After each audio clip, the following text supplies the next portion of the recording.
Well, hello, and welcome back to Inside Quotes, the show where my brother and I rewatch, review, and relive the staples of our childhood. This is episode 141, and I was confident that time. And I'm your host, Jeremy, and with me today is my older brother, Jonathan. Jonathan, welcome back to the show. Quack, quack, everybody. It's great to be back on Inside Quotes. Jeremy, you're looking mighty fine. Very sharp today, I must say. Thank you. It's actually my wedding suit. Oh, well, You're looking mighty fine and sharp as well for yourself, sir. thank you. I'm glad you mentioned that, yeah. I'm wearing my wedding suit today, so Let's be honest, neither of us are wearing our pants. that's true. And no, I'm not going to stand up. Me neither. We could be wearing our full suit. Yeah, Oh, why? yeah. Theater of the mind. Just a little fourth wall breaking there. Yeah. So- I like that, like, because I'm not a good liar, you know, and I don't. Right. It's not a skill I want to get good at either. So I just like to get the truth out there right off the gate. Like, I'm not wearing my suit pants right now. It's just gym shorts. Jonathan, I'm so proud of you for your bravery. Oh, thank you. I'm not wearing any pants at all. I'm just kidding, I am. Now I have to show. I'm All right. wearing my blue shorts. Oh It's- man. It's okay. Hmm. All right. Now that got weird. Okay. Well, Jonathan, this week we are talking about the 1991 staple, or is it a staple? Father of the Bride. And I figured we'd wait until now to cover it because, of course, we are both now qualified enough to say this, saying how we are both now officially married. That's right. We've been waiting this whole time to cover this movie. That's why. Yeah. Yep. But this So, yeah. was a big movie of our childhood, I would say. It was. Mm-hmm. Although we were not brides and we were not fathers. But we were sons looking to have a daughter someday with our brides. So, I don't know if you guys want girls, but You know, whatever happens, happens. yeah, whatever happens, happens. Yeah. But this movie kind of does make me want to have a girl, not gonna lie. Yeah. But yeah, no, it's You want to it's plan a really wedding good. now? No, I'm almost 2 years into my marriage, and I'm good. I don't ever want to plan a wedding again. I can't imagine what you're going through because you're 3 weeks in. Yeah. Mm-hmm. So congratulations. Thank you. Everybody comment congrats to Jonathan because he got married Yes. right now. We're Just- waiting. Mm-hmm.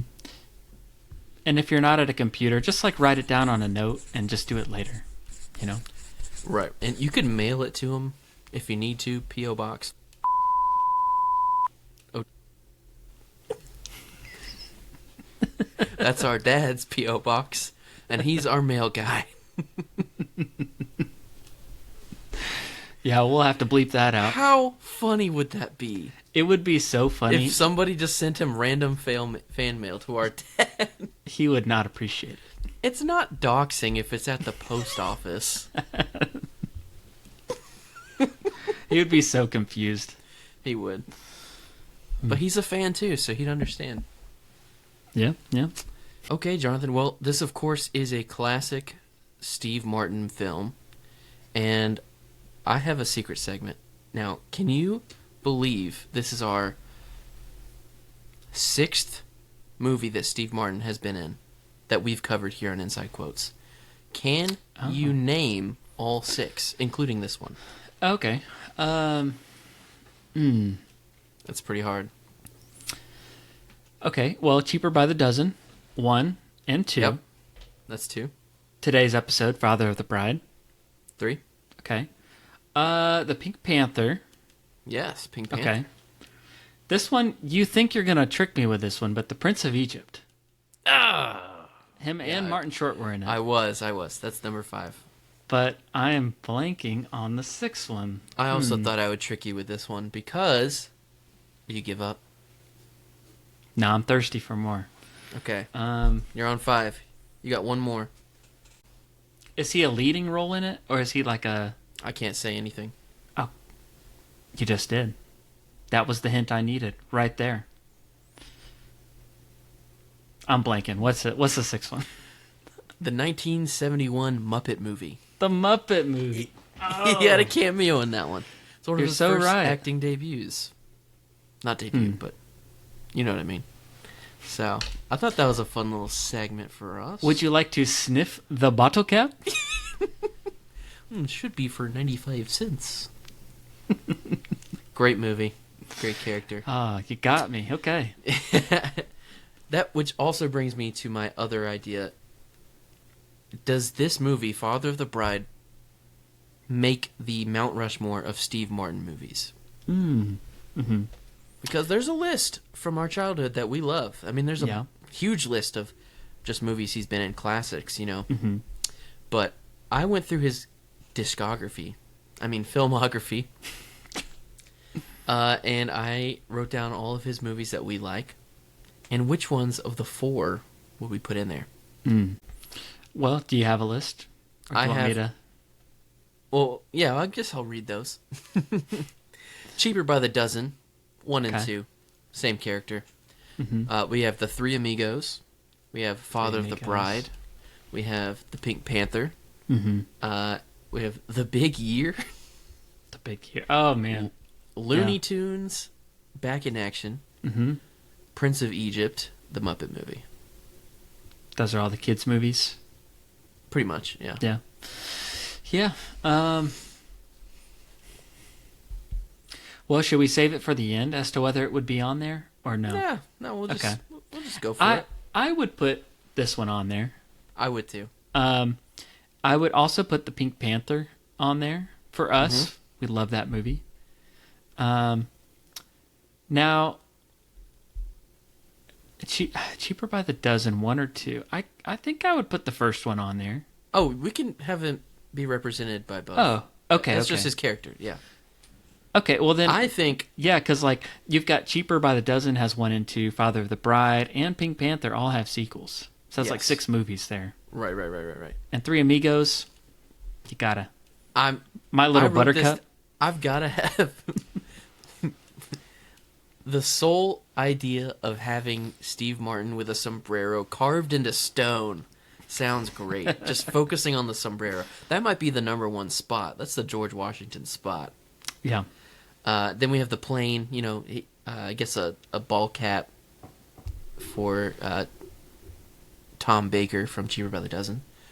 I would say to differentiate this one for Father of the Bride, we would probably put like a stressed out face.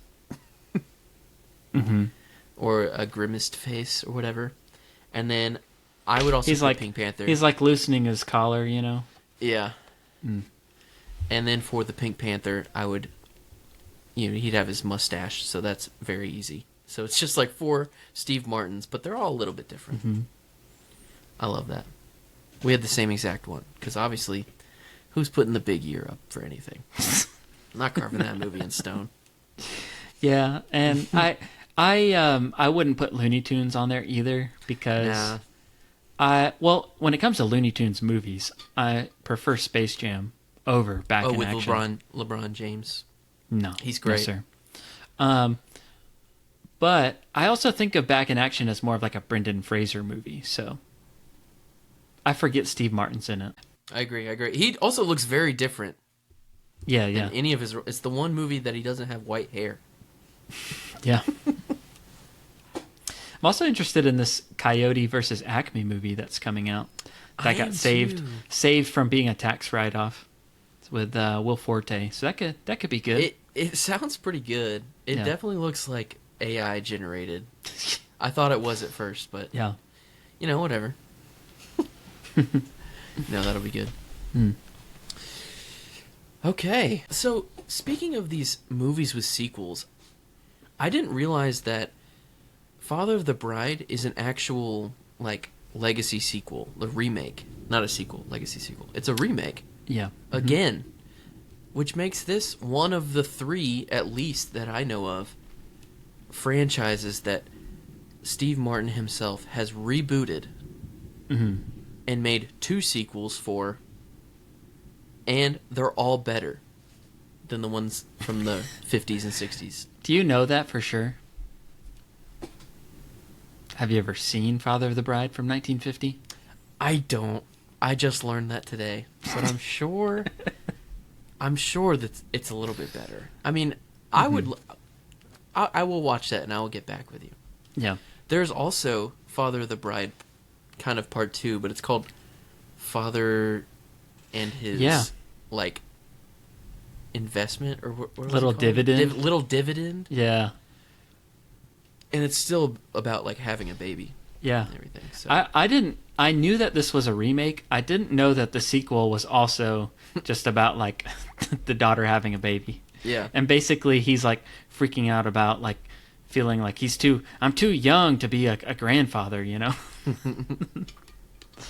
I did see a clip from it. It actually looks pretty good. Yeah. I feel like the original one, like, so actually it's based on a book. Someone wrote a book originally, Okay. and then they made a movie. And the movie like won some awards. But I feel like, you know, the version with Steve Martin is kind of it's the more popular, famous version, arguably better version. I don't know, I haven't seen it.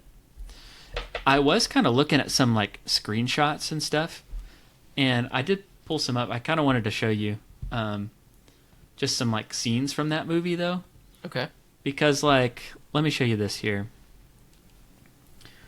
I mean, the shot of Steve Martin in the armchair is, like, straight up from this movie. Oh, yeah. Like, it's like, after the wedding, exactly the same. He's loosened his tie, his shirt's untucked, you know, he's exhausted. Yeah. And I don't know, because I've never seen the movie, if, like, it starts out with him like talking directly to the camera or any kind of narration or anything like that. But I did think that was like he does pretty talk straight interesting to the camera. I saw a clip of him. Okay. Doing that. Yeah. I flipped through some of the other pictures and stuff, and I could definitely see like how some of the shots were kind of similar to this. Whether the setup was exactly the same or not, but so it made me interested in wanting to watch it. There's a few movies in the 90s that got kind of like remakes. Like You've Got Mail is a remake of a movie called it's called The Shop Around the Corner or something like that. Okay. And that's another one I would like to check out at some point. Just see like the original version. Okay. Yeah. Yeah, remakes aren't new. They're just less good. And then there was a version in like 2022 that came out that didn't look that great. Yeah. But I don't know. Same with Cheaper by the Dozen. It's just like I forgot. Yeah. They're going to remake that again in like 5 years because it's an exponential time. So the franchise I think 50 years is a good time to reboot something. Yeah. So reboot Star Wars next. Is that what's happening? 50 years since 1977 next year. It's kind of going on still. Yeah. They haven't really stopped. So the franchises that he's rebooted would be Pink Panther, Cheaper by the Dozen, and Father of the Bride. Yes. Okay. Mm-hmm. And they both have 2 movies each. And I can't fully say that they're better, but I think they are. I'm just going to take that leap of faith. I'll eat. Well, I don't know if this will tie into later. some other things that we want to talk about later on in the movie, in the episode, but I do feel like even though this is very 90s, it's also very timeless. It really is. So, I felt like there wasn't a lot in there that's going to make this like, oh, it's just this movie that's very 90s, and then people that watch it today aren't going to be able to relate to it. I think the opposite. I think the movie's aging really well, and it's like hitting even harder for like people of our generation as they're getting older. Yeah, I think also the 90s are also coming back into like an aesthetic these days, with Gen Z at least, and Gen Z's the ones, you know, that are the new adults. They're in control, I guess, now. Yeah. So yeah, I think also because everyone's wearing like black tuxes and stuff, it's a very traditional wedding, and those are still, those aren't really in right now, but you don't really complain when those are there. Yeah. Those are always going to be timeless. I think the music collection is timeless as well. And the old classic house. Yeah, it's an amazing house. It's an amazing house. Anybody that watches this movie wishes they grew up there. Yeah. Unless you did. If you're listening to this episode and you grew up in that house, DM us. We want to know about your childhood. If I lived in that house, man, people would be driving by my house all day. Yeah. Anyways. Okay. Well, I will be excited to go see. We should do all the Steve Martin remakes, but like watch the old ones, like the Cheaper by the Dozen. Yeah, that could be fun. I have seen that one, and that one is so boring to me. I have to. Yeah, we watched it. We watched that in school back in the day. Yeah. Literally, the only thing I can remember about is like the main dad character was just like obsessed with efficiency, and so there's a scene of him like saying, "Oh, it's faster to button your shirts from the bottom to the top instead of the top to the bottom." I remember that. And I did not take that lesson to heart, because when I put this shirt on, I did it from top to bottom. It's just, you're a creature of habit. Mm-hmm. What can I say? Okay. So should I talk about my wedding just a little bit? I think you should. I think you should. It was a great day. I mean, I can't say that like I watch this movie now and feel like the pressure of just like, oh, all these things could have gone wrong, or things were like getting out of control. Like, I felt like, and I didn't even really have to. I mean, I helped out, but it's not like I was planning it. So yeah. I'll say Kelsey's family was great. They were just really generous with helping us plan and pull it all together, and we just had a great day. Like, everything was really chill. Seemed like everyone had a great time. I think it was a great time. People really we had mini golf. That was a standout. That's legendary. We had mini golf set up outside. Almost didn't, because it was raining that day. Yeah, that could have been our story, but the rain held out till later on in the day. Yeah.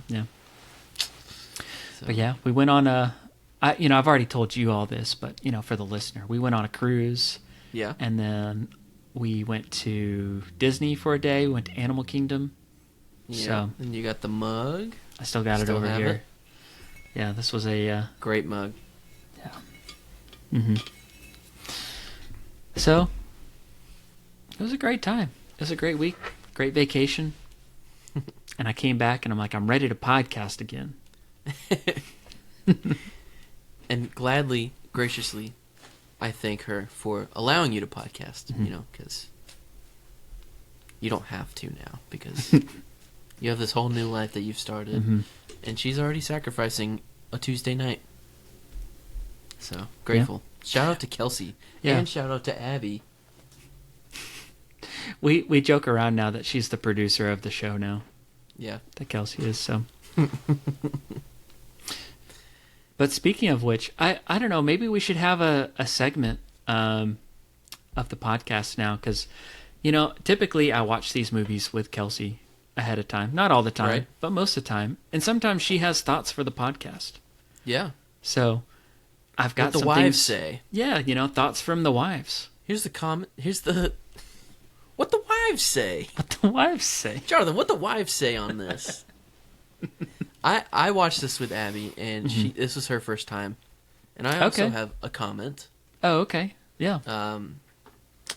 But I guess I'll go first, since I already started talking about it. Go ahead. Sorry for stealing that. But whenever Annie comes home for the first time, and George sees her up on the stairs, and she's wearing a dress, like an athletic dress, I guess that's a tennis dress. I don't know what that's called. I know what you're talking about. Abby was like, "That is so cute. I want that dress." So big standout for that. So she thought it was also very sweet. So you got like a birthday gift planned already. There you go. I guess. We'll have to see. She probably doesn't even remember saying that. but that's okay. Well, my wife, notes. my wife said that she wanted a sidekick sweater.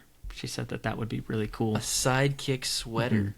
You know, I love the idea of us just having a merch site of just like niche, dupes, off-brand dupes of like costumes and stuff from movies. I think that would be cool. Just be a lot. Yeah. Jonathan, what else did the wife say? Well, she had a couple observations. One was that she just commented on the movie how it like always has so much packed into like every scene. Mm-hmm. Like there's no unwasted space in this movie. Like so much happens, it covers so much ground.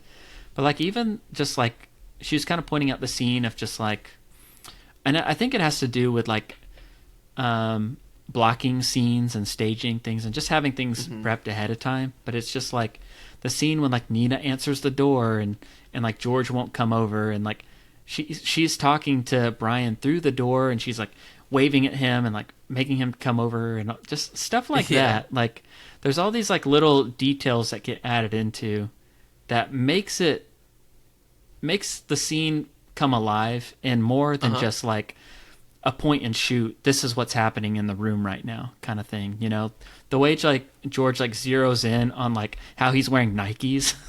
Yeah. You know, and just like little details like that. Yeah. She mentioned that. And then there was also a continuity error that I was going to give her credit for catching. Okay. So the scene, continuity errors with Kelsey. Yeah. The scene where Maddie's like practicing walking, is it right together or left together? Together. You know, right together, left together. Well, George tells him right together, left together. Okay. However, the next day at the wedding, when he shows him that he's got it written on his hand, it says left together, right together. So he got it flipped.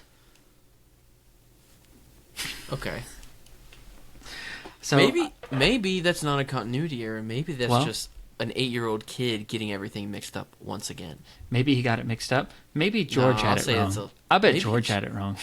And then Nina walked behind afterwards and said, "It's actually left together. Just write that down on your hand." Mm-hmm. Yeah. Good catch. I would not have gotten that. Yeah. Shout out to producer Kelsey for that. Yeah. Wow. Right together, left together, right together. That's what I was saying. Mm-hmm.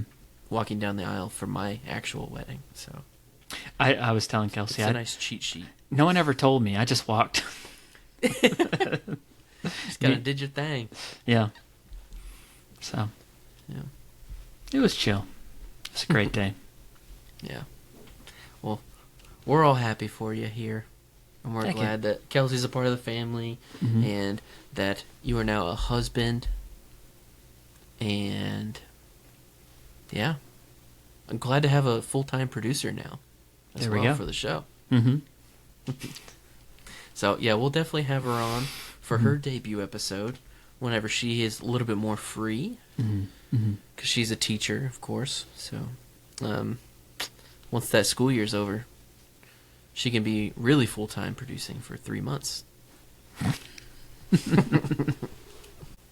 All right. I suppose so. All right, Jonathan. So, I guess we'll do a little bit of history and fun facts. But before that, I will address the audience. Audience, we have lacked... What audience? What is your address? We need to address you. Give us your addresses now. Okay, so for the past 5-ish years, we have had a successful podcast running for over 140 episodes, and we've had somewhat of a loose structure, let's say. And some of you may even be bored and very confused by these two brothers that are just randomly shouting out quotes all the time and bringing up random things and not really having much structure to the show itself. So you just feel sort of lost, especially if you haven't seen the movie that we're talking about. So, like, why on earth would you listen to us? Well, we are here to change that for you, listener. We are hopefully going to make you want to watch this movie even more by grading it. And what have we come up with before, Jonathan, when we have guests? Well, we usually have our guests take what's called the IQ test.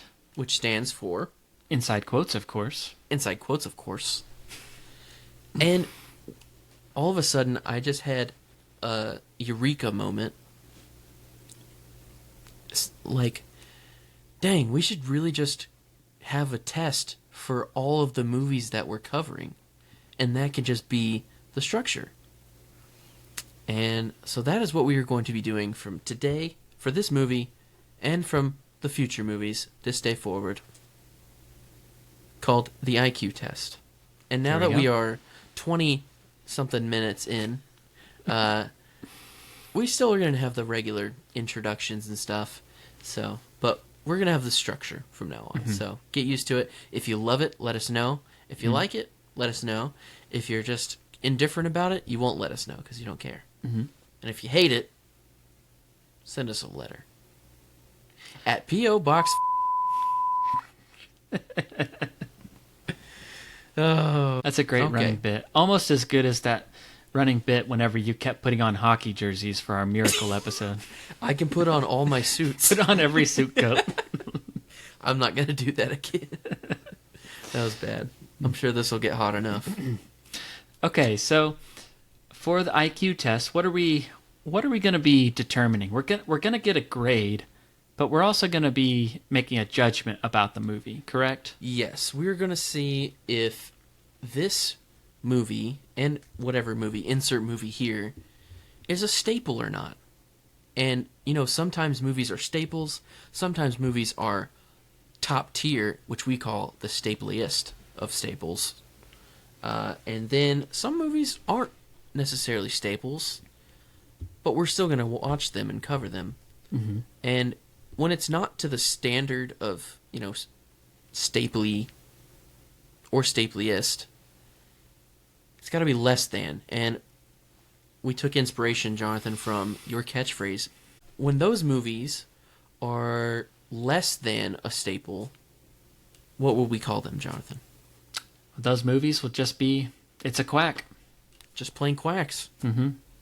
So we got quacks, staples, and stapliest of staples. It's a mouthful, but so are we. So, yeah, so before I get into our categories for this quiz, for this IQ test for Father of the Bride, I figured I'd go in and talk a little history and fun facts about this particular film. Okay. All right. So this movie came out in 1991. It was directed by Charles Shear. It's rated PG. The tagline on the poster is, Jonathan? Too fatherly, too furious. Oh, no. It's actually, love is wonderful until it happens to your only daughter. Okay. Yeah, pretty good. The movie is 1 hour and 45 minutes long. It's streaming on Disney Plus as of right now. Okay. Mm-hmm. So if you want to watch it, go hop on there. But go to the local DVD store and get it physical media if you still have one of those. Yeah, go down to Half Price Books. Pick it up. Yeah, there we go. That looks like a wedding invitation. That's actually a pretty good poster. It's like a 15th anniversary special edition. Neat. Any cool special features on that? Not really. Yeah. You can't even see. It's really just a commentary with the director, Charles Shear. It says it comes with an invitation to Father of the Bride, and Steve Martin and Martin Short interview each other. Okay. But that's kind of fun. I haven't really watched this DVD, actually. That's okay. This was more of a VHS watch for us as a family. It was. I don't remember the time that we started to watch it. Did we always have it and I just never watched it? Or... I don't think so.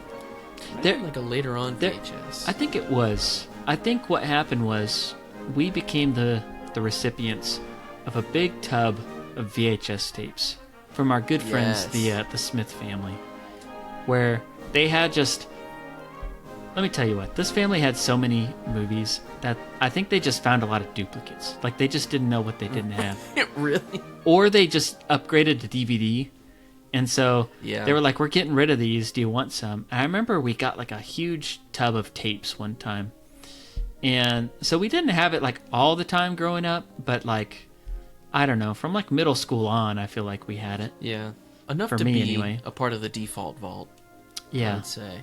Yeah, this was part of the default vault. Everyone in our family like liked this movie. If we couldn't figure out what to put on, like this was a good one to throw on. Well, we can always watch Father the Bride. Okay, that's fine. Okay. Yeah, classic. And I feel like even the first memory I even have of this movie was watching it at the Smiths. And it was like, I wasn't actually watching the whole thing. I just kind of walked in and saw like a scene that was on the TV. And it was the scene where they go to see Franck for the first time. Like Okay. at his business or whatever. And just like their whole family, I feel like they were big like Martin Short fans, and so like their whole family was cracking up at that scene, and I was like, this is funny. I don't really know what's going on, but I'd probably watch this someday and understand it. And understand it. Yeah, well, joke's on them because now we have all the VHSs from them, and those are now worth at least the same, if not less. Yeah. For sure less. Right. You know, whatever. Good stuff. Nothing better than an analog tape. Okay, back to the history and fun facts. Okay. So, when George and Nina Banks are eliminating who will be invited to the wedding, that scene, because, you know, $250 a head, that's crazy.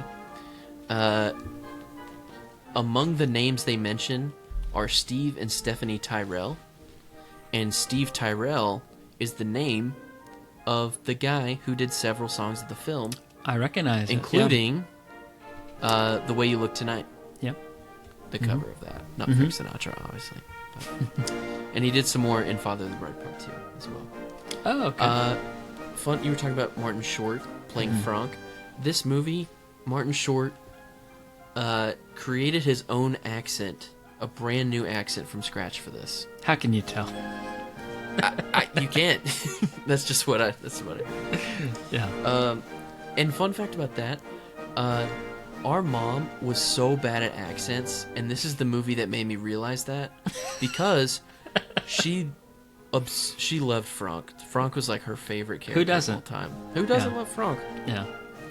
But she would try and do Franck, and then it didn't necessarily sound like Franck, but then every other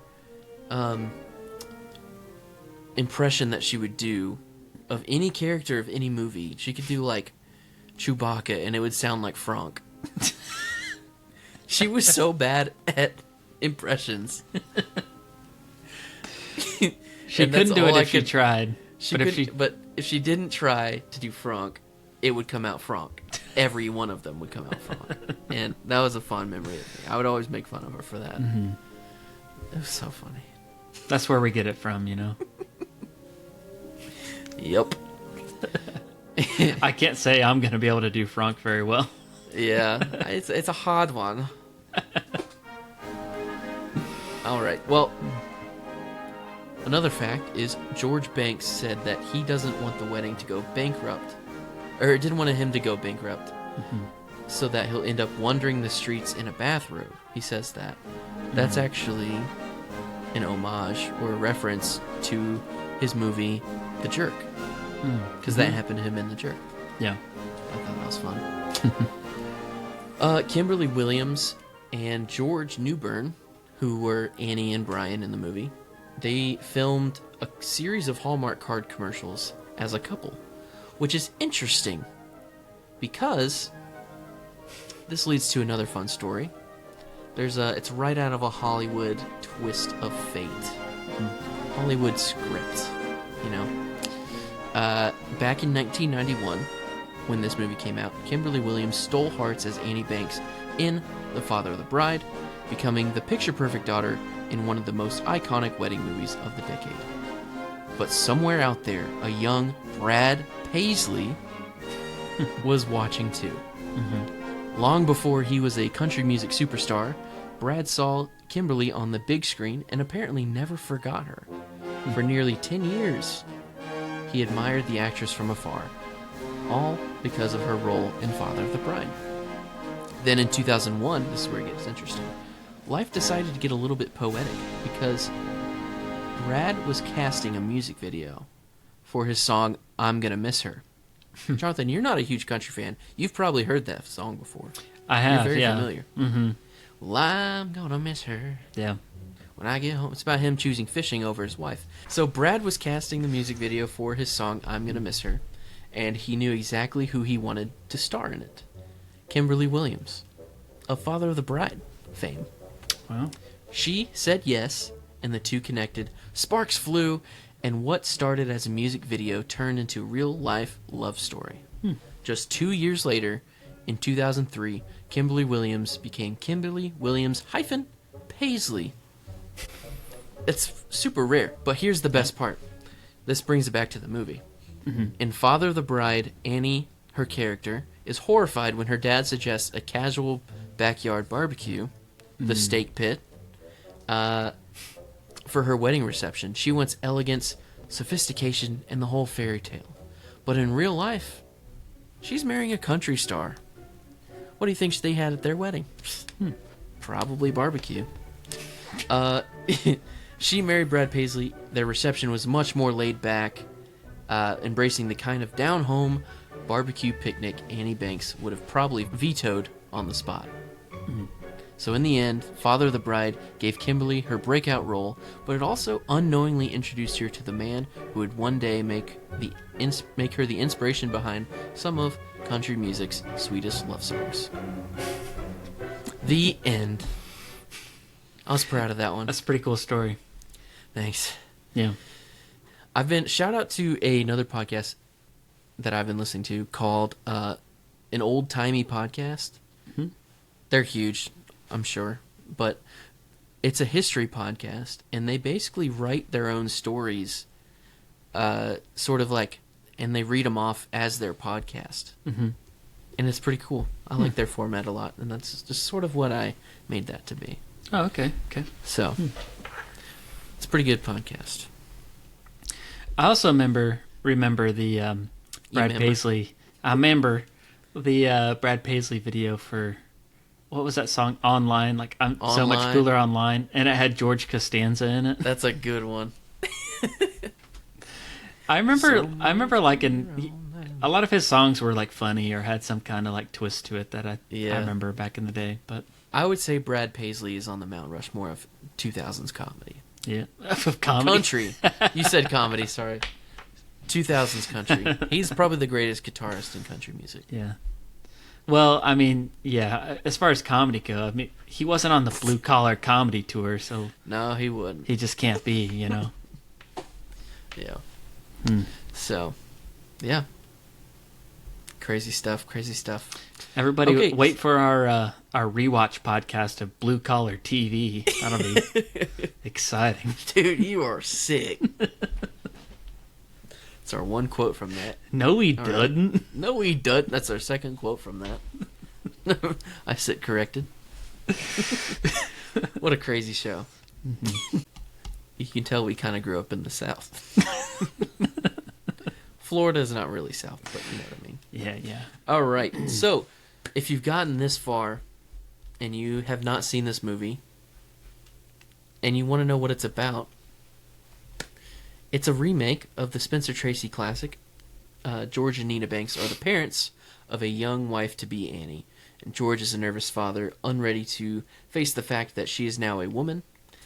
The preparations for the extravagant wedding provide additional comic moments. Hilarity ensues. As we like to say. Okay. Whew. Now that we've introduced the movie, now it's time to put it towards the test. Are you ready for this? I'm ready. Let's Listener, unveil the are you ready? IQ test. IQ tests. Let's do this. All right, so for our IQ test, Movies must collect at least 6 points to be a staple, 10 points to become a stapliest staple, and winning up to a total of 13 possible points in the following categories: quotable quotes, magnificent music, characters, the rewatchable review factor, the sensational set design, proprietary props test, fantastic foods and where to find them, cinematography, costumes test, and the cool credits test. That's just a little brief overview. So let's go ahead and start off with our favorite category, our quotable quotes. And Okay. I guess I'll start off with... So how does this work? Okay, so here's the criteria for the first test. Quotable quotes test must have at least 5 quotes that we can come up with for the first point. You get a total of 2 points from this category. If you can get at least 10 quotes without help, it'll be full 2 points. Okay. So any standout quotes that are 10. We'll start out with our first quote. I asked our listeners on Instagram what their favorite quote was. By the way, follow us. I'm going to start doing that if you want to be revealed on our podcast. Shout out to Joelle Wildman. Her favorite quote was, "Every party has a pooper, George Banks." Oh. That's a Frank quote. Yes, but that's from part 2. You're right. I would have wrote that down. Joelle, you're disappointing us. Maybe we weren't specific enough. I guess we can't count that. It's a good No, quote. I put the movie poster and everything. It is a good quote, but Yeah, we'll say it again for the second. Maybe, Okay, Joelle, if you're listening, you can just submit for when we do our second one, which won't be for a long time. Maybe you can submit one from this movie when we cover that one eventually. Just let us know. Anyways. One quote I have is, "Release!" That's one. "I'm relaxed and I'm leaving." Yes, yeah. That's 2. "I don't like him. He's wearing Nikes." That's 3. "I'd like the chipper chicken." Yeah. That's my favorite quote. That's why I wrote it there. Yeah. That's 4. "Don't worry, Dad. No permanent damage done." 5.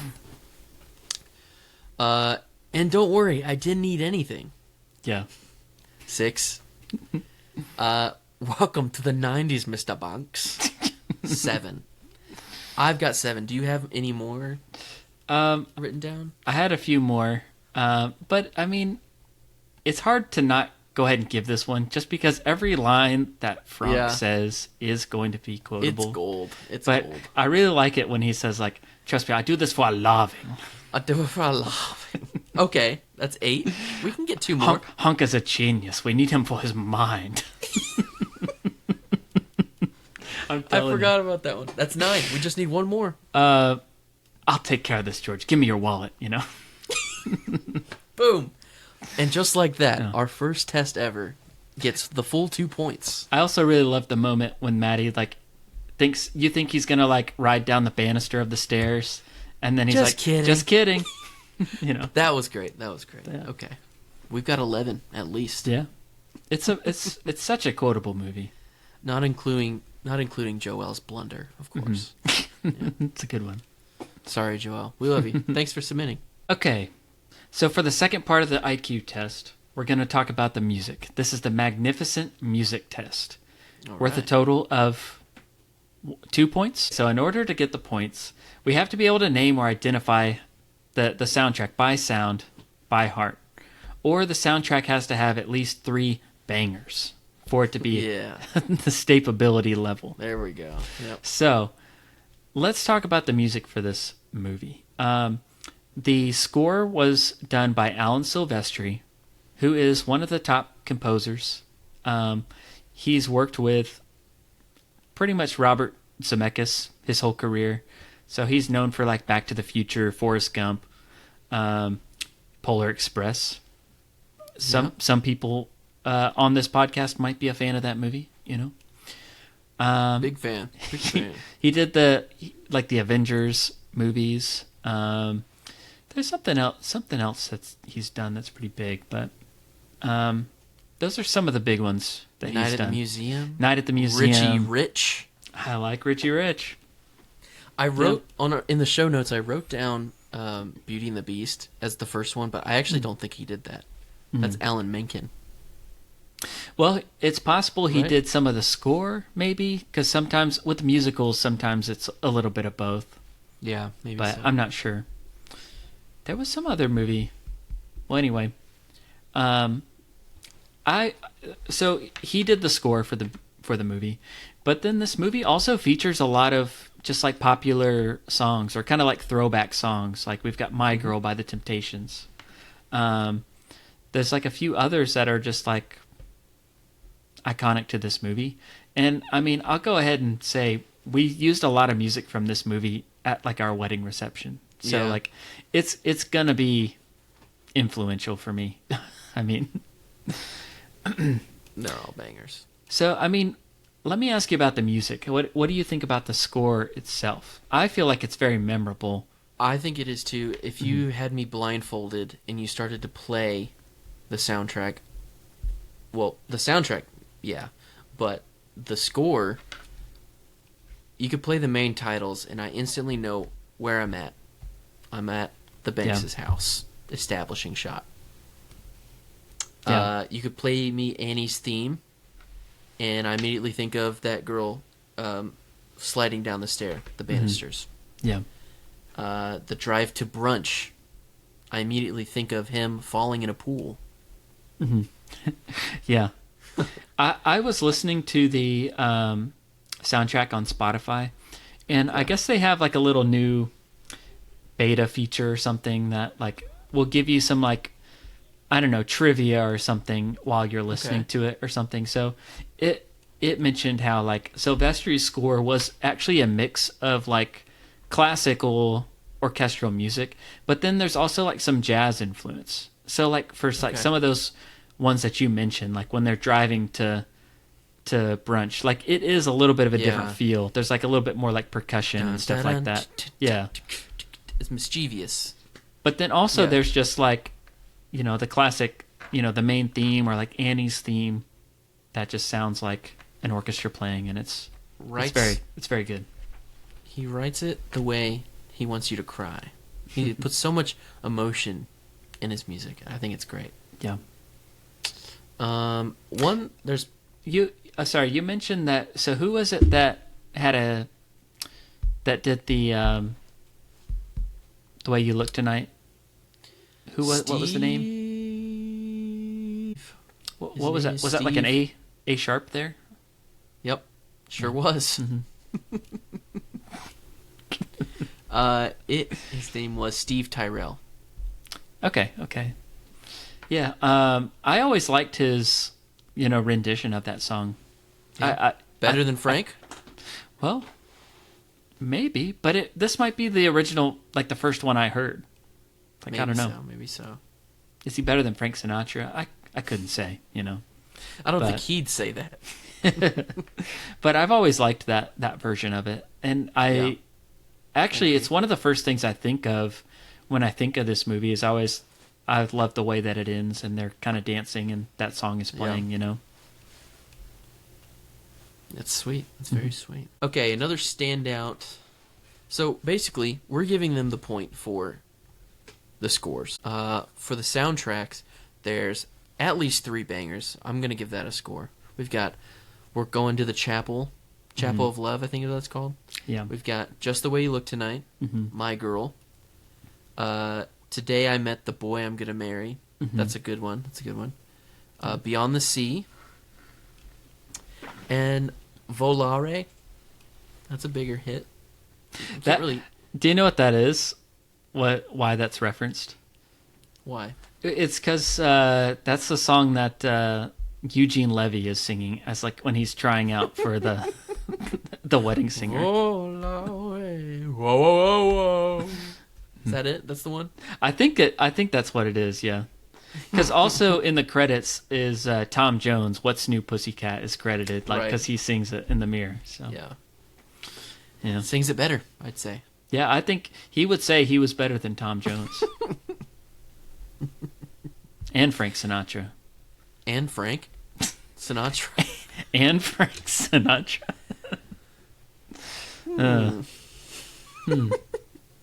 Okay. All right. Well, is that a full 2 points? Yeah, let's skip the 2 points. Test? Yeah, let's move on.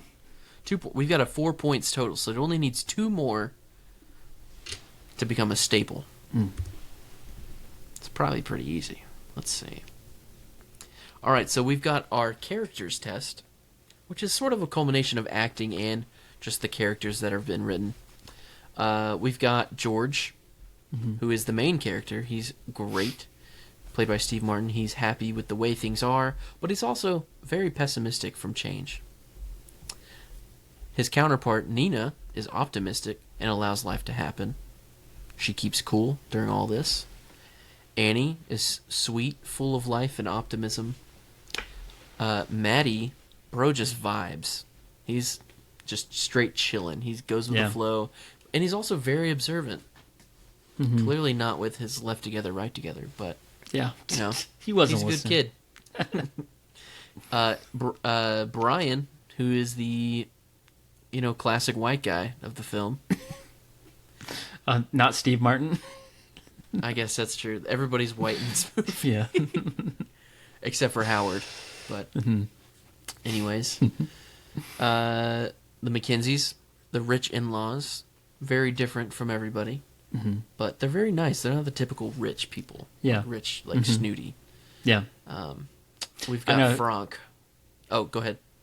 Yeah, I just know, like, George goes over for brunch, and he's just looking for any excuse to not like these people, and he can't find one. These guys are just too nice. He's like, these people are making too much sense for me, Yeah. Everything's good about this whole family and him. He just can't come to terms with it. Then we've got Frank, an icon, and a ridiculous man. No further notes. We've got Howard Weinstein, Frank's business translator and coordinator. And then there's Cameron, friend that helps park and doesn't eat. Do you recognize Howard from anything else? Howard I do recognize him, but I don't know where he's from. Oh. The biggest thing I know him from is he's like Dr. Wu from Jurassic Park. He's like one of the scientists. Oh, yeah. That's right. I knew his name. I didn't know what movie he was in. Oh, and then, of course, do you recognize Cameron? Yeah, Chauncey. Our poor Chauncey Leopardi. Yeah. Big Squints. Squints Palladorus. I never remember his character in Big Green, but yeah, he's been in a lot of our for everything. Childhood staples. Yeah. All right, so that's like an overview of the characters. Do you think these are different enough characters and they all stand out? Do you think they're great enough to give it to pass the test? I think so. I would give it the points, mainly because when I think about this movie, I feel like anybody watching it could relate to at least one of the characters. At least one of them. I guess a wedding is a very common experience. Most people have been to a wedding, or there's someone in their family that's been in their, that's gotten married, even if they haven't gone through that experience themselves. So I feel like you can you can go through it and be like, oh, I totally relate to the dad, or I relate to the brother seeing, when my sister got married, or vice versa. Any of the characters, I feel like they're all good characters too. And then when you have like a character like Frank that's just like such a standout, like it's just hard not to give this one a point. Yeah, I think so. I think that's great. I think Frank, I think Frank could pass the test just by himself. I think so. He carries. Yes, he does carry the movie. I think we can all relate to George when you really break down the numbers. 250 ahead. That's outrageous in today's money, but that's not today's money. Jonathan, 2026 is 35 years after this movie came out. That means, adjusting for inflation, it's about $647 per head. Per person. Per person. With 200 people, that's $129,000 for this wedding. But there's an article saying that nowadays, given if you itemize everything and price everything out, this wedding would probably cost over $500K. Oh my goodness. I did not think it was going to be that much. I didn't either. I think they're probably really getting the most expensive thing. How much were those swans? The swans were probably, I don't know. Yeah. But yeah, a lot of it crazy expensive. I don't know if I believe that article fully, but it was a wedding planner who made that. Probably setting her own prices. But, but even $129,000, I'm not paying that for a wedding. No way. I'm glad I got married once. Don't have to pay for a wedding unless I have kids. I'm not going to ask how much y'all spent on your wedding, because what if it was $100,000? Nah, you were there. Yeah, I was there. I also, if y'all spent $129,000 on your wedding, you wouldn't be living in an apartment right now. Yes, but it's an apartment in San Marino, California. That's, well, okay. So we'll give the point to the we'll characters. Give the point for the characters. Yeah, pretty good. Jonathan, what's our fourth test? Okay, so the next part of the IQ test is the rewatchable review factor. So the question is this a rewatchable movie? Is this like Holes? Is this like National Treasure for us? Yeah. I mean, that's the gold standard as far as rewatchability for us. And is it like Cheaper by the Dozen or Pink Panther for us? I mean, I would say it is. I mean, we've already kind of alluded to it. This is one that our family watched over and over again. And it was one that the family all agreed on.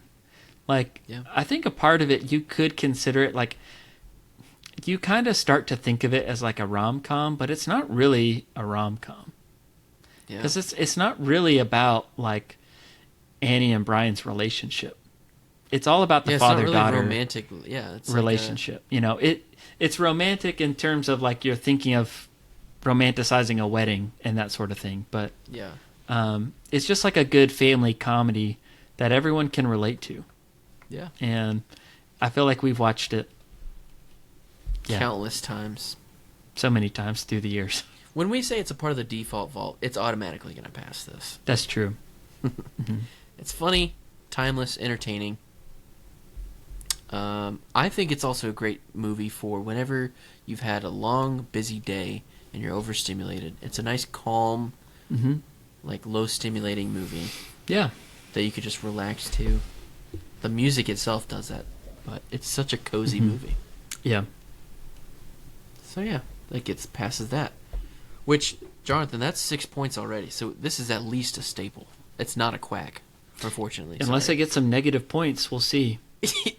Could it get negative points? I'd love to see the day. We haven't built in any, but if there's something that's so offensive enough to where it like detracts from, it'd be funny to do sometime. Like if it doesn't fulfill, the test, it doesn't get the point.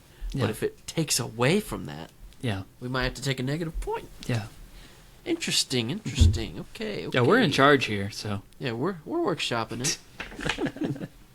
All right. Well, number 5 is our sensational set design / filming locations test. And this is sort of like, can you imagine yourself in this world if it's like made up on a set, or if it's at a filming location? Is it a really great location to film? Pretty self-explanatory. This house is a real house, by the way, and you can actually go see it. I was in LA in October, and I thought about going up and seeing it, but it would have been a very expensive Uber ride to drive up to Pasadena, and I just didn't want to do that just to see a house I couldn't go inside of. So, but I could dox it because it's on the internet, so I'm just going to go ahead and dox it. You can just type in Father of the Bread House. Father of the Bread House? Father of the Bride Home, and the address is there. So, Yeah. 843 South El Molino Avenue in Pasadena, California. At least the exterior. I don't know what inside looks like. Well, wasn't it actually filmed in the house? I thought. Oh, I don't know. I think it actually was filmed in the house. Okay. There, however, were 8. It's an 8-bed, 5-bedroom house. Or 8 beds, 5-bath house. Wow. Huge. So they didn't use all the... They make you believe that it's a 4-bedroom house. Or a 3-bedroom, at least. Where'd you say the bathroom was? 7th door on the left? Did you say second? It's kind of ironic. 7th. It's a grown house. 7th. That's our 12th quote. We should have said that. It definitely passes. Okay. Well, it's 4,339 square feet, built in 1913. And I looked on Zillow. And the Zillow Zestimate is $4,900,500. Okay. It's Pasadena prices. It's a huge home. It's old, but it's also iconic. So it's probably not just because. I think a lot of the other homes on that street were like 2 to 3 million. So. Yeah. It has that extra value because of the movie. It does, yeah. But yeah. So, but I really like that. Like, the reason I'm passing this test is that we know how to get around the house if we were invited over. Not necessarily saying the location, but like this home. Like, I could get around there blindfolded probably and figure out where was where.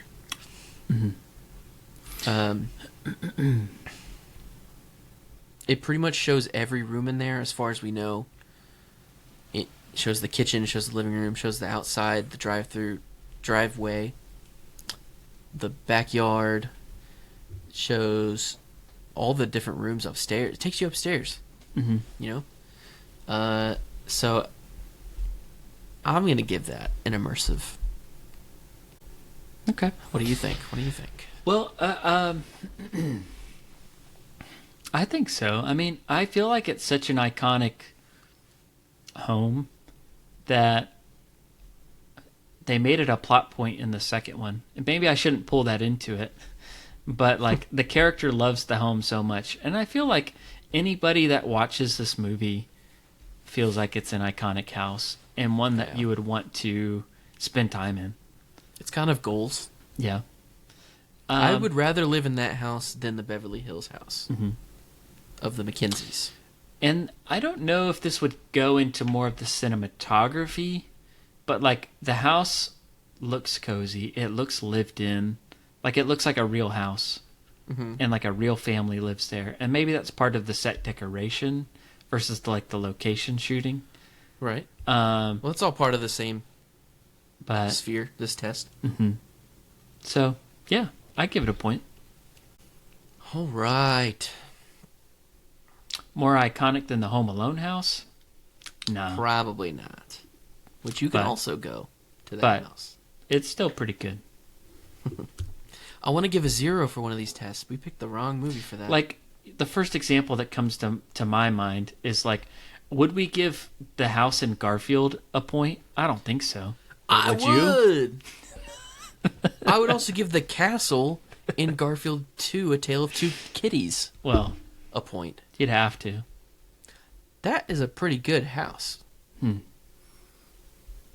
Too bad we didn't do that yet. I mean, we already did that movie. But we haven't done Tale of Two Kitties yet. So. Yeah. Trying to push my buttons. Yeah, I'm trying. All right, so our 6th test, our proprietary props test.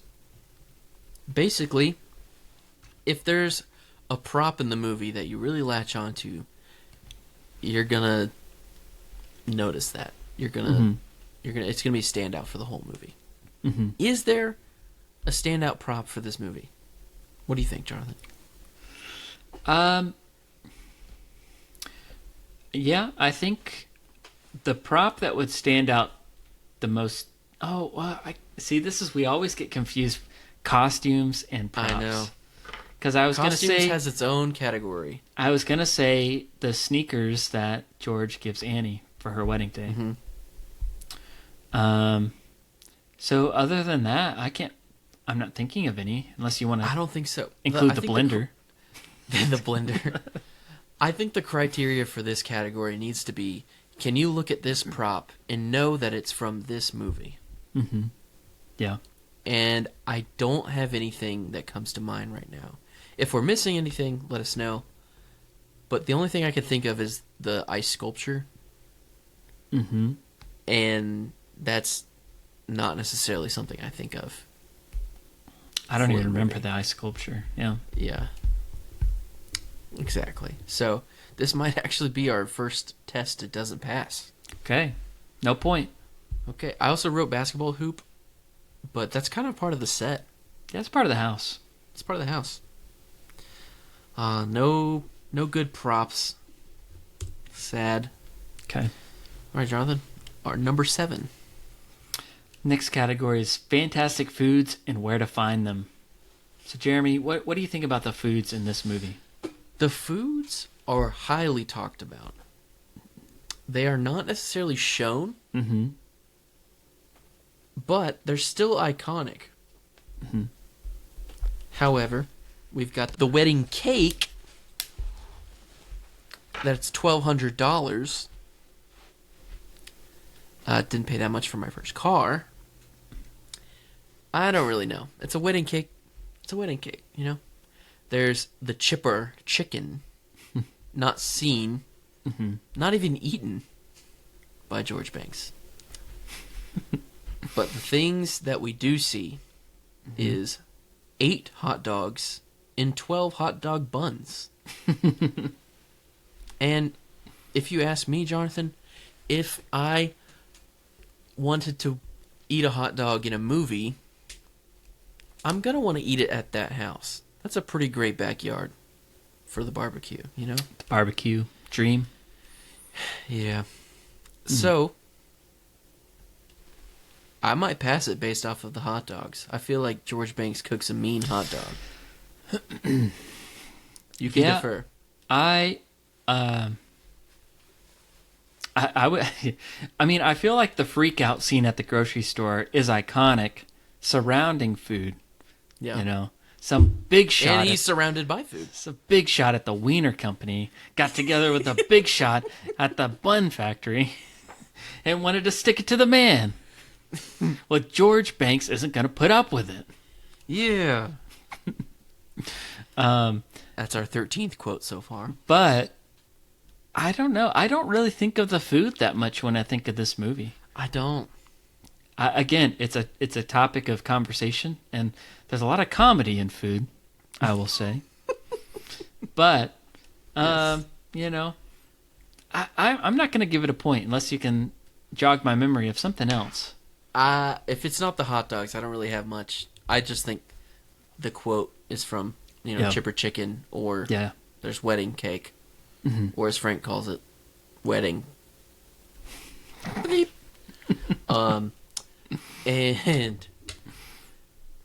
But the one thing we do see is the hot dogs, but they're uncooked, so I will let you have that on a technicality. Okay. But I would like to say something on that scene.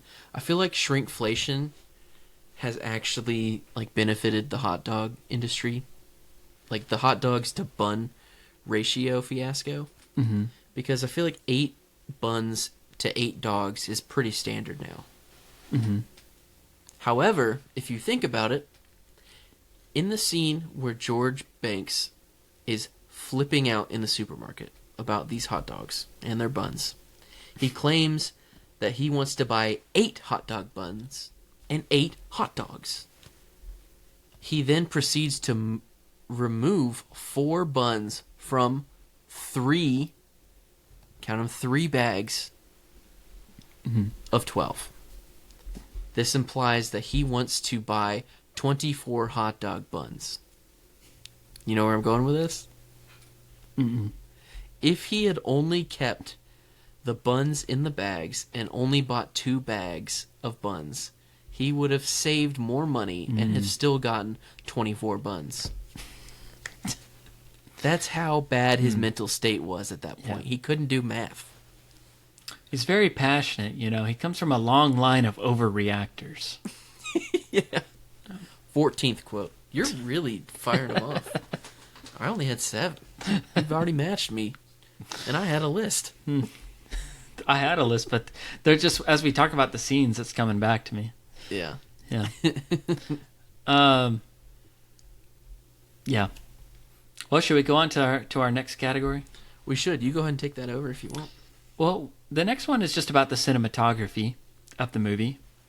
And so, I mean, just really, what do we think about it? Do we think it was good? Does it stand out?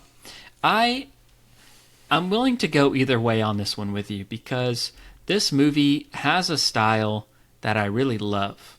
Yes. That I wish modern movies had this type of lighting and color in their films. Mm-hmm. And I feel like it's something that, like, didn't get passed on to the next generation somehow. Like, people complain about Netflix lighting, and like, even though I never saw the remake of Father of the Bride, you just like, know. Looking at the poster, you can tell the lighting's all off. Where's the color? Yeah. Where's the warmth? It's all IKEA furniture. Yeah, you know. Also, going back to like the look of the house, the set design, like it's just very lived in. Okay. Every room feels like a real room with a purpose, and so I guess I would say yes, but I could go either way on this one. I could also go either way.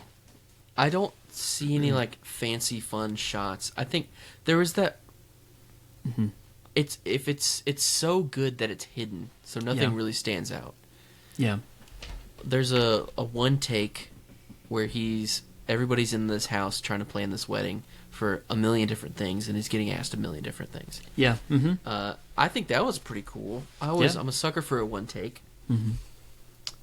Other than that, the rest of it comes from like the opening credits and the end credits, which is a part of our last test. So I don't know if I want to full on give it the points, only because I feel like other movies will fulfill this. Okay. I don't know, because it is such a great movie that we miss this style, but it's not necessarily on purpose that they made that, you know? Yeah. I think that, but I also think that's a good thing, and maybe it just goes to my preferences. But like, if you think of someone like Steven Spielberg, like, he has his trademarks, he has some things, but he's not like a very stylistic director. Yeah. But also, all of his shots are very well put together. Every scene, the blocking, the stage, like, everything has a purpose, and there's motion in the shot. And I noticed a lot of that in this movie. Like, there would be scenes where they move from one room to the next, and there's just an overuse of cutting these days, you know? Yeah. They could have shot it like a multicam sitcom. But they didn't. So I don't know. I guess I'm pushing for a yes on this one. I think I'm with you. I think I'll push that. No, there's not any like fancy artsy shots in it, but I just feel like it's very it's good without drawing attention to itself. Yeah. I think. Yeah. I agree with that. And I'll even add on to that in our last one when I talk about the credits. Okay. Okay, so we'll just move forward with our costumes test. Jonathan, we'll give cinematography a point. Let me put that down. Okay. We won each other over on that. Okay. I think we were both trying to convince ourselves not to, and then we did. Yeah. We didn't. Costume test. Are there any standout? How great are the costumes? Now, if you see a costume, are you going to know that it's from this movie? Not necessarily, besides the sweater from his company. Mm-hmm. There are tuxedos. There's a ripped tuxedo in the back. Mm-hmm. a navy blue tuxedo, specifically. I love that everybody in the movie was just like, even the cop was noticing, oh, that's definitely navy. Must be yours. I love that joke. I also love that in Dudley Do Right. Do you remember the scene I'm talking about where like Dudley becomes the bad guy after like Snidely Whiplash has taken over the town, and he's like, Snidely, yeah. And so he's like wearing all black and stuff, and then he goes up to Snidely and it's like, that's not a black suit, that's navy blue. Yeah. I don't know. It's just I'm ready to watch that movie. I think that's a great movie. It's a dumb one that I really love. It's so good. Okay, I don't think any of the costumes really stand out. I feel like the shoes, the sneakers, is something that you might recognize from the movie if it was like in a museum at the Smithsonian or something, like. Yeah. I think the shoes are a huge piece of the costume. Mm-hmm. Yeah. And there's tuxes, specifically his 70s tux. Mm-hmm. Then there's also just like the traditional 90s garb, which is really stylish. Yeah. I think it's great. But it's also just a product of its time, too. So I don't know if that's full-on standout. But yeah, based off of the fact about what my wife said, but what the wife said, that she wanted to get the dress that Annie was wearing, I think I'm going to pass it. I think I'm going to... Okay. I think this passed the test. Mm-hmm. All right. So our last and final test is the cool credits test. Does this movie have cool credits, whether that be opening credits or the end credits? Does it have cool animations, or is it anything creative, like a cinematography shot? Bonus points if it has a memorable DVD menu. Okay. So it can have possible 2 points. But just 1 point.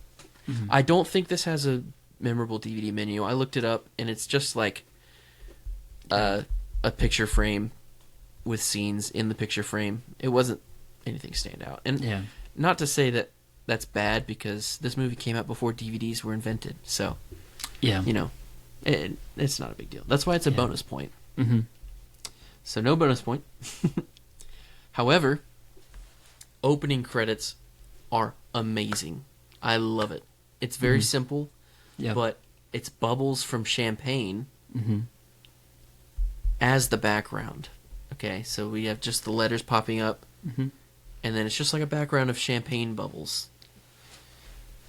And then it zooms out, and then you see it zooms out from a real glass of champagne. Yeah. Mm-hmm. And it pans over to George, and then the movie starts. Mm-hmm. It's like the movie has already started.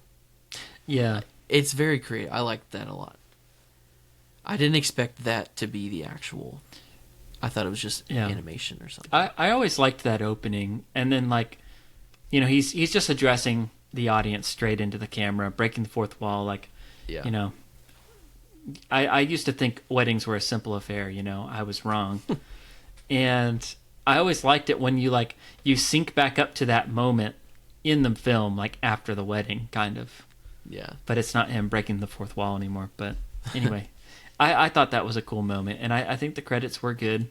And then, like, as it goes to the ending credits as well, how it zooms out and it's got the lights and like a little spotlight, like shimmer glimmer. On them dancing. Yeah.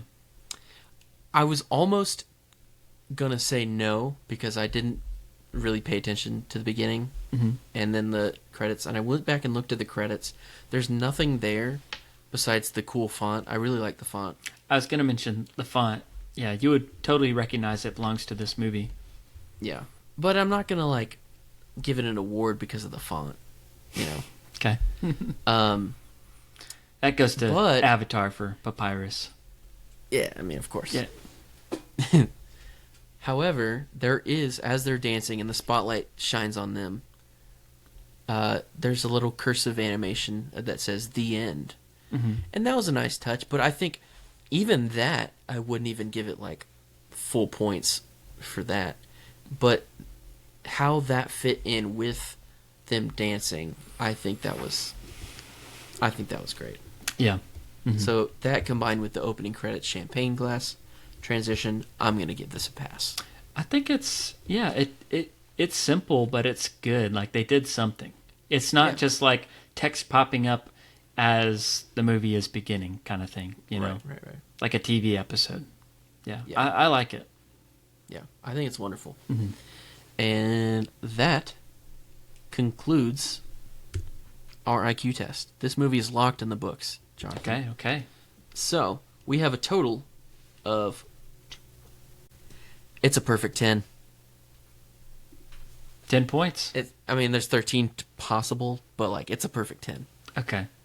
It is stapliest. It's a stapliest staple.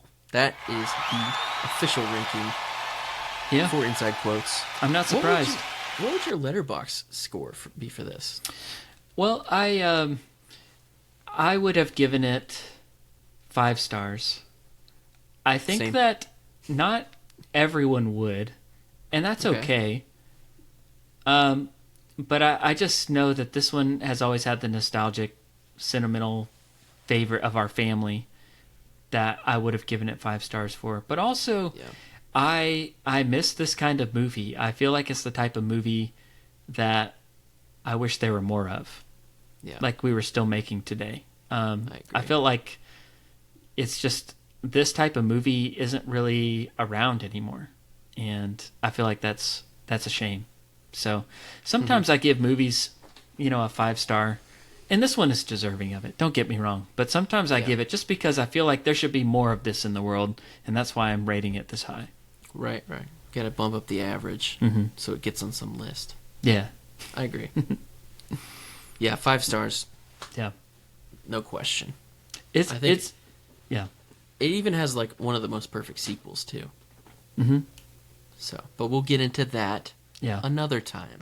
The movie is so funny. Like I just find myself laughing a lot. It's really aged well. All the characters. We didn't really talk much about Diane Keaton, but like she's so good in this movie. Like she really is. Rest in peace for one. Yeah. She just recently died. Yeah. She's an icon for this. Yeah. I think she works so well with Steve. Yeah. The scene where she has to bail him out of jail is so good. Like, and just forcing, just stop talking, repeat after me, Talk about what the wife says. Yeah. Genuinely, what the wife said, Abby, when we were watching this, she said, "That's right, girl." It was great. Yeah. So, power to her. Good old Nina. Yeah. All right. Well, this movie is a staple of our childhood. It's not a quack. It's not just a staple. It's stapliest. What a great first movie to start this criteria on. I can't wait to do... It makes me want to find a quack. Yeah. Maybe we're too lenient. I don't know. Maybe we are. I don't know. Well, I'm sure we'll get a good quack in here and there. Yeah. So, but yeah. All right. Well, do you have any other notes? Sorry. I think that's all my notes. Looking forward to keeping this going. I like this format. Yeah. Listeners, if you enjoyed it, it's a little bit different of a way of talking about the movie, but I thought it was fun, and we can kind of really, really get down to the bottom of what makes a movie a staple. Yeah. And I guess a question for you would be like, will we do letterbox scores based on like the percentage? Like if it gets 7 out of 10, are we going to try and equate that to a letterbox score? How do we do that? I think we might have to figure that out. We will have to figure that out. I do feel like a quack is sub 3. Definitely. Yeah. A staple is 3 to 4. And I think there's room from 4 to 5 to be stapliest. Okay. I think so. Yeah. Okay. So I think that's what we'll do. Okay, something like that. Or we can just divide it by 2. 10 divided by 2 is 5. And if it has 13, it'll still get 5. So. Well, we'll figure it out. And when we do, we'll start posting some reviews over on Letterboxd. We just created a new Letterboxd account for Inside Quotes. We've had Follow our us. individual ones, Yeah. but we figured it'd be a good time to just start a communal Inside Quotes. Yeah, we thought it'd be fun. Based on the, like, we'll run through the movie, do the IQ test. Based on the score, we'll kind of post our reviews over there for fun. And, it'll be like the official score of the podcast. Yeah. So if you're on Letterboxd, follow us over there. It's the username is inside_quotes. Right on. There's no activity right now because we just created it like before we started recording. So follow us there. we're just waiting for someone to interview us and ask us what our 4 favorites are so we can tell them Holes, National Treasure, Cheaper by the Dozen, Nacho Libre. Yeah. Like everyone else. Yeah, of course. Yeah. Be happy we didn't put Country Bears up there. Ooh, yeah. Or Home Alone. There's too many. Well, Jonathan, I really loved recording this episode with you. I have fun. more notes, but I don't really have to say them all. Let's see. Nothing like a basketball hoop in the driveway.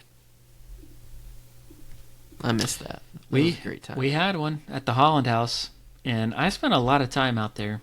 Yeah. Playing basketball. Good times. Yeah, I miss it.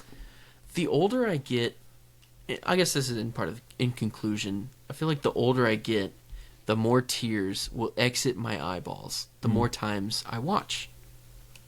And if I have a daughter, game over. It's already like, yeah, I'll probably never be able to watch the movie again. I don't know. So I know what you're thinking, listeners. Oh, they did part 1. Why don't they just do part 2 next week? Well, we had to wait to get married to be able to be qualified for this movie. So I feel like we will put the next part off until one of us is going to have an announcement. Yeah. So that'll be By your the sign. time we cover that part. So That'll if be we're your going to be sign. covering that one, just know there's a huge announcement. So maybe we'll play this clip 30 years in the future. 30. I'm not trying to avoid this day No, where I have to pay for a wedding. We can only cover the second one after we've had a kid and after we've raised them and they've gotten married and they've had a kid. Then it's in 30 years. No, because we've never had a kid that's gotten married. That would be crazy. I bet we could still keep this show going in 30 years, though. We might. Maybe we could. Always have something to talk about. We can always talk about movies that came out today. Mm-hmm. Another day, another staple. Well, everyone, our only question left is, what is your favorite inside quote from Father the Bride, Part 1, Joel? Leave your favorite quote down below in the comments. Let us know on Instagram at InsideQuotesCast. And if you haven't followed us, go ahead and do that. Let us know if there are any movies you want us to cover on the show. Our show art was done by Bryce Bridgeman, and you can find him on Instagram at GroovyBridge. And we would love it if you left us a 5-star review. If you do, we promise to read it on the show. But more importantly, 5 stars, and we'll send you a pair of Sidekick sneakers. Sidekick Sneakers, the sponsor for this show. Yeah. Sidekick Sneakers. They're better than Nike, that's for sure. Better than Nike. Sidekick Sneakers. Better than Nike. Thanks for listening, everybody. We hope you enjoyed listening to us talk about our childhood staples just as much as we have. And if you like the show, follow us on Apple Podcasts or Spotify, wherever you're listening. If you're watching on YouTube, hit subscribe. Hit a like on the video, too. And if you like the show, share it with a friend. Until next week, we'll see you next time on Inside Quotes. I'm leaving. I'm relaxed, and I'm leaving. And I'm leaving.